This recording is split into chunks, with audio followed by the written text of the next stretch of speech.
Hello दोस्तों, आप सभी का स्वागत है हमारे YouTube channel day to learning पर। दोस्तों आज हम लोग पढ़ेंगे एसएससी जीडी के लिए top 20 Hindi question, previous year paper से क्वेश्चन है। तो चलिए साथियों स्टार्ट करते हैं।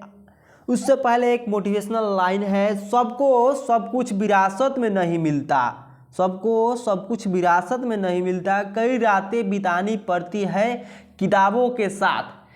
यानी याद रखना दोस्तों, ऐसी ही तुम्हारे शरीर पर वर्दी नहीं चढ़ेगी। अपने नींदों को त्याग कर अपने सपनों को पूरा करने के लिए कई रातें किताबों के साथ बितानी पड़ती है। तो चलिए साथियों अगला क्वेश्चन देखते हैं। क्वेश्चन है, रिक्त स्थान को भरने के लिए सबसे उपयुक्त शब्द का चयन कीजिए। दहेज प्रथा भारतीय समाज और एक बहुत बड़ा डैश है। दहेज प्रथा भारतीय समाज में एक बहुत बड़ा डैश है, यानी विशेषता है या कलंक है या ख्वाहिश है, ख्याति है या पहचान है। तो दहेज प्रथा भारतीय समाज में एक बहुत बड़ा कलंक है, यानी ऑप्शन बी राइट आंसर हो जाएगा। चलिए अगला क्वेश्चन है, रेखांकित शब्द अंश को प्रतिस्थापित करने के लिए सबसे उपयुक्त विकल्प का चयन करें। क्वेश्चन है, प्रेम करना, तलवार की नोक पर चढ़ना, यानी नोक की जगह पर और कौन सा शब्द जो है वो आ सकता है। गर्दन, सिरा, हथेली या धार। तो नोक की जगह पर धार भी हो सकता है, यानी प्रेम करना तलवार की धार पर चलना है, यानी ऑप्शन बी राइट आंसर हो जाएगा। चलिए साथियों अगला क्वेश्चन है, समानार्थी शब्द का चयन करें। कांति का समानार्थी हमें बताना है हमें। तो कांति का समानार्थी ओज, तुषार या गौरव या ओस होगा। तो इसका जो राइट आंसर हो जाएगा ऑप्शन बी राइट आंसर हो जाएगा। ऑप्शन डी राइट आंसर होगा, ओस। ठीक, चलिए साथियों और भी जान लेते हैं। कांति का ओस परिवार समानार्थी होता है। और देखिए तुषार दिया है ऑप्शन में, तो तुषार का समानार्थी होगा शीत, ओस भी होता है। और गौरव का समानार्थी होता है दोस्तों अभिमान या घमंड। चलिए साथियों अगला क्वेश्चन देखते हैं। अगला क्वेश्चन है, रेखांकित अंश का प्रतिस्थापित करें।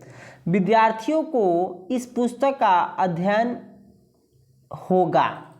तो विद्यार्थियों, देखिए साथियों यहाँ पर है रेखांकित है, यहाँ पे कौन सा हम लोग के ऑप्शन में आ सकता है। विद्यार्थियों के लिए, विद्यार्थियों ने, विद्यार्थियों का या विद्यार्थियों से। तो विद्यार्थियों के लिए इस पुस्तक का अध्ययन उपयोगी होगा, यानी ऑप्शन ए राइट आंसर हो जाएगा। चलिए साथियों अगला क्वेश्चन देखते हैं। अगला क्वेश्चन है, सही वर्तनी वाले शब्द का चयन करना है, यानी कार्यक्रम कैसे लिखा जाता है। तो सही वर्तनी वाले शब्द का चयन करना है। कार्यक्रम, कार्यक्रम, कार्यक्रम, कार्यक्रम। तो दोस्तों कार्यक्रम जो है ऑप्शन ए का राइट आंसर हो जाएगा। इस प्रकार हम लोग कार्यक्रम सही लिखा जाता है। चलिए साथियों अगला क्वेश्चन है, बहुत कम करते रहने वाला वाक्यांश के लिए एक शब्द होगा। बहुत काम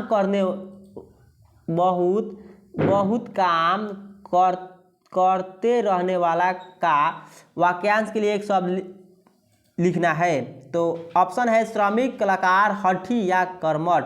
तो बहुत काम करने वालों को हम लोग क्या कहते हैं, कर्मठ, यानी ऑप्शन डी राइट आंसर हो जाएगा। चलिए साथियों अगला क्वेश्चन है, रेखांकित खंड को प्रतिस्थापित करें। प्रतिस्थापित करने की आवश्यकता नहीं है तो विकल्प किसी बदलाव की आवश्यकता नहीं है का चयन करना है।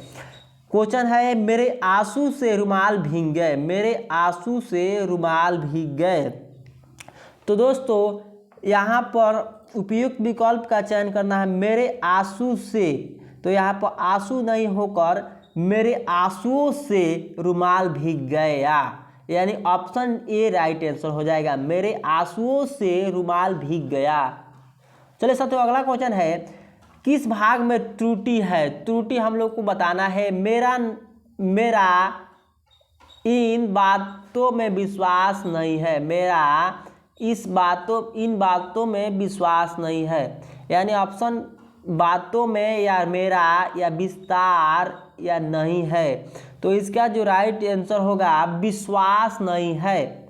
यानी मेरा इन बातों पर विश्वास, यानी यहाँ पर होना चाहिए, मेरा इन बातों पर विश्वास नहीं है।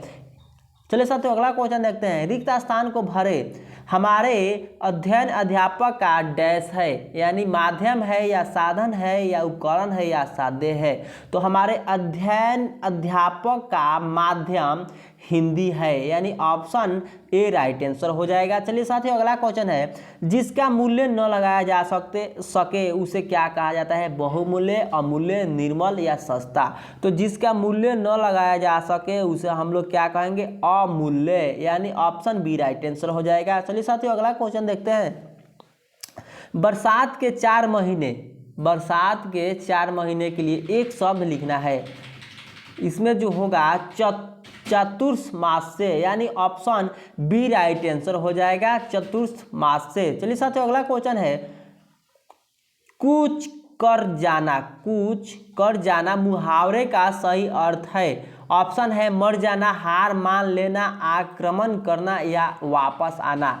तो कूच कर जाना के मुहावरे का सही अर्थ जो होगा मर जाना, यानी ऑप्शन ए राइट आंसर हो जाएगा। चलिए साथियों अगला क्वेश्चन है।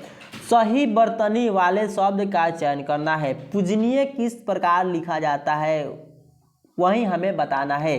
तो पूजनीय के लिए देखिए साथियों पूजनीय, यानी ऑप्शन बी ए राइट आंसर हो जाएगा। पूजनीय इस प्रकार से लिखा जाता है, ना कि इस प्रकार से। चलिए अगला क्वेश्चन है। कौवे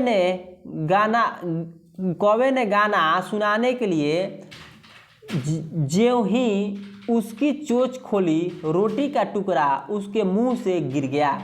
यानी देखिए साथियों देखिए यहाँ 3 नंबर दिया है, 3, यानी यहाँ से यहाँ पहला शब्द होगा, यहाँ से लेकर यहाँ तक दूसरा, और यह जो है तीसरा शब्द है। तो इसमें से कौन सा त्रुटि है यही हम लोग को बताना है। तो देखिए कौवे ने गाना सुनाने के लिए ज्यों ही, अपनी यहाँ होना चाहिए,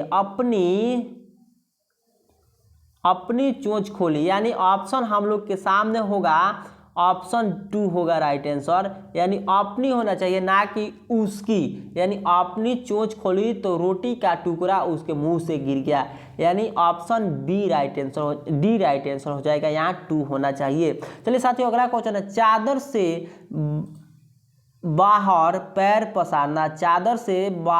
पैर पसारने का अर्थ है ठंड के समय चादर ओढ़ना, आय से अधिक व्यय करना, या बिना परिश्रम से पैसे कमाना, या व्यय से आय अधिक करना। तो इसका राइट आंसर हो जाएगा दोस्तों आय से अधिक व्यय करना, यानी ऑप्शन बी राइट आंसर हो जाएगा। चलिए साथियों अगला क्वेश्चन है विलोम शब्द का चयन करना है। विलोम शब्द क्या है? हम सभी के सामने अधिकांश का विलोम शब्द चयन करना है। तो अधिकांश का विलोम ऑप्शन में दिया है जीवांश, बहुयायत या अल्पांश या कमतर। तो इसका जो राइट आंसर हो जाएगा, अल्पांश, यानी ऑप्शन सी राइट आंसर हो जाएगा। चलिए साथियों अगला क्वेश्चन देखते हैं। विहंग का पर्यायवाची क्या होगा? तो विहंग का पर्यायवाची जो होता है ऑप्शन में है सुंदर, पेड़वान या पक्षी। तो देखिए साथियों विहंग का पर्यायवाची शब्द पक्षी होता है, यानी ऑप्शन डी राइट आंसर हो जाएगा। चलिए अगला क्वेश्चन है। आपने मेरे डैश का उत्तर नहीं दिया। किसका उत्तर नहीं दिया? पत्र का, कविता का, बात का या चिट्ठी का। तो आपने मेरे पत्र का उत्तर नहीं दिया, ऑप्शन ए राइट आंसर हो जाएगा, पत्र। चलिए साथियों अगला क्वेश्चन है। आज यह बहस होने लगी कि किरण और सुमन में सबसे सुंदर कौन है। तो देखिए साथियों इस ऑप्शन में कौन सा सही होगा कि किरण और सुमन में सबसे सुंदर कौन, या आज यह बहस होने लगी, या कोई त्रुटि नहीं है। देखिए साथियों आज यह बहस होने लगी कि किरण और सुमन में सबसे नहीं होना चाहिए, यहाँ पर बहुवचन आ रहा है क्योंकि यह द्विवचन का शब्द है। आज यह बहस होने लगी कि किरण और सुमन में सुंदर कौन है, यानी ऑप्शन बी राइट आंसर हो जाएगा। यहाँ पर सबसे नहीं होना चाहिए, किरण और सुमन में सुंदर कौन है, यानी यहाँ पर हम लोग का राइट आंसर बी हो जाएगा। चलिए साथियों अगला क्वेश्चन देखते हैं। अगला क्वेश्चन यह आखिरी क्वेश्चन है, करुण का विलोम शब्द चुनना है। करुण का कृत धन या वीर या निष्ठुर या कुरूप। तो साथियों इसका जो राइट आंसर हो जाएगा, करुण का विलोम शब्द है निष्ठुर। तो चलिए साथियों फिर मिलते हैं नेक्स्ट वीडियो में, तब तक के लिए धन्यवाद। आपसे छोटी सी एक रिक्वेस्ट है कि ज़्यादा से ज़्यादा लाइक कर दीजिएगा, शेयर कर दीजिएगा और सब्सक्राइब कर दीजिएगा। तो धन्यवाद, फिर मिलते हैं नेक्स्ट वीडियो में।